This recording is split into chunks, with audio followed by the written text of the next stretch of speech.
Jacksonville, Florida. The Jacksonville Jaguars used the NFL draft to get Nick Foles plenty of help in 2019. They didn't have to alter their draft board to do it, either.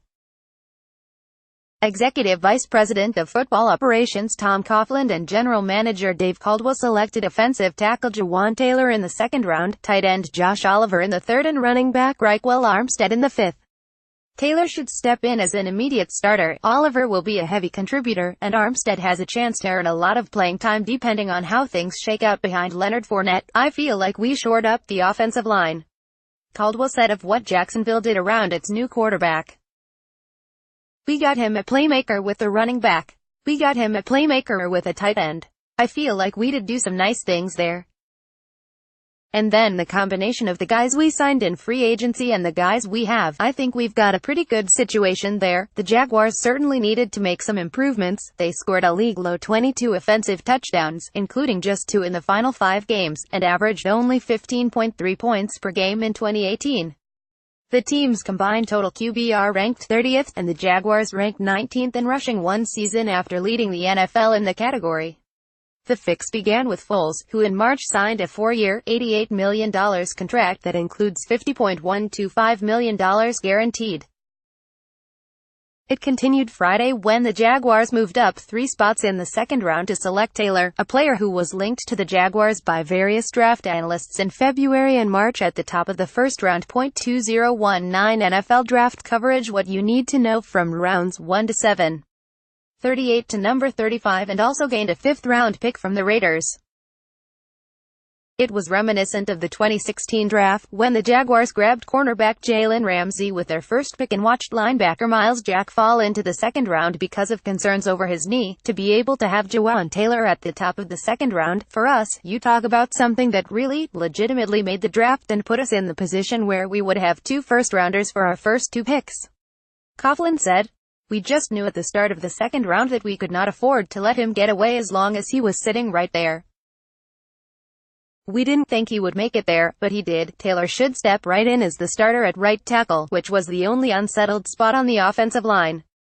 Oliver caught 98 passes for 1,067 yards and 7 touchdowns in 4 seasons at San Jose State.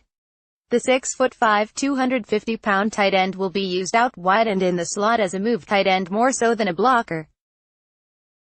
Jeff Swaim, whom the Jaguars signed to a 2-year, $6.6 million contract in March, is more of a blocker than receiver at the position. The Jaguars haven't had an impact tight end since Mercedes Lewis' 10-touchdown season in 2010, and only one team has had fewer tight end receptions than the Jaguars, 102 in the past 2 seasons. Miami had 95.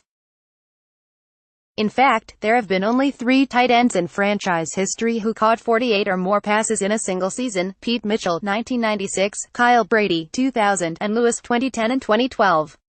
Mitchell, Brady, and Lewis are also the only tight ends in franchise history to surpass 50 catches in a season. I know we've been looking for a pass-receiving tight end here for a couple years now and have gone in a couple different directions in the free agency market, and it really hasn't worked out, so this is our first kind of dive at a guy in the draft.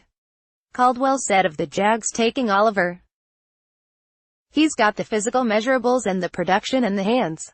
He's also very savvy. A lot of tight ends, it's not just about the physical attributes. It's knowing how to get open, and he really understands that. Armstead is another piece of the Jaguars' running back rebuild. When Fournette went down with a hamstring injury that eventually cost him 7 games last season, and Corey Grant missed the second half of the season with a Lisfranc injury, they were forced to rely on T.J. Yeldon, Carlos Hyde, whom they acquired in a trade, and undrafted first-year player David Williams. Yeldon and Grant were not resigned and Hyde was cut. The Jaguars have signed Thomas Rawls, Alfred Blue and Benny Cunningham since the season ended. Armstead is probably the closest to Fournette in terms of size, 5'11", 220 pounds, and running style in that group, and should get a chance to compete with Blue to be Fournette's primary backup.